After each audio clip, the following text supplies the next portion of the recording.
È la sesta e ultima prova per quello che riguarda il Tommaso Grassi Drivers Awards, questa prima tappa di questa serata. È una corsa con una dotazione importante a 13.200 euro e i cavalli sono cavalli di categoria A, B e C. Andiamo a vedere il campo dei partenti quando si accendono le luci dell'autostart. Con il numero 1 Freya del Ronco Carmine Piscuoglio, con il numero 2 Fantastica Fas Alberto Garruto, Danielino al numero 3 con Manuele Matterini, 4 Excelon Indal con Giampaolo Minucci, il 5 Esperanza SSG Salvatore Cintura Junior. Chiude la prima fila Cubo del Duomo 6 Edoardo Bacalini. La seconda fila è composta da Candei Greppi con il numero 7 Edoardo Baldi, l'8 è Battost con Vincenzo Piscoli dell'Annunziata, il 9 ritirato e il 10 Camelot Call con Francesco Pettinari. 3 rapporti di scuderia tra Fantastica Fas, Candei Greppi, Excelon Indal e Cubo del Duomo e poi Battost che avrebbe avuto Flica ma non è in corsa. La macchina accelera. Si chiudono le ali e si parte. Cuba del Duomo tira fuori tutto lo splendore della sua partenza e si mette davanti a tutti.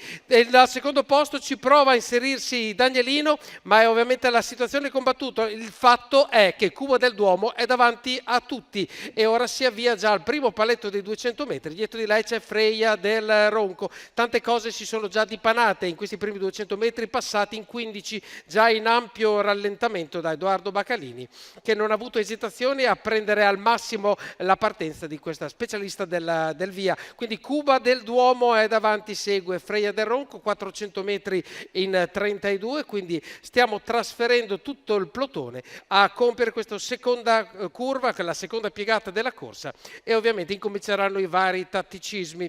Terza posizione, vediamo che avanza Manuele Mattellini con Danielino, che non è riuscito a trovare la corda, per cui è costretto a sorbirsi un percorso tutto a destra. Terza posizione della corda per Fantastica Fast. Dietro Danielino invece si mette Bat Ost nel suo tipico schema di corsa. Quindi passiamo in 59,9 agli 800 metri. Davanti a tutti c'è sempre comunque Cubo del Duomo, che mantiene un'andatura abbastanza costante, anche se adesso si accelera. Abbiamo avuto un attimo di pausa, ma si riparte. 14,9 il tempo al chilometro dopo il primo chilometro, con un 15 di frazione per la curva. Nessuno prende posizione, nessuno avanza più di tanto, perché Cubo del Duomo è un avversario ovviamente che può dettare ritmi anche importanti. Si avvicina sempre di più però Danielino. Dietro c'è sempre Freya del Ronco, che a fari spenti ovviamente attende gli eventi, e poi tutti gli altri che comunque a far fatica un po' a seguire. Non sembra di questa idea Batost, che prova a lanciarsi, mette qualcosa a destra, la figura a destra. Chiudiamo la curva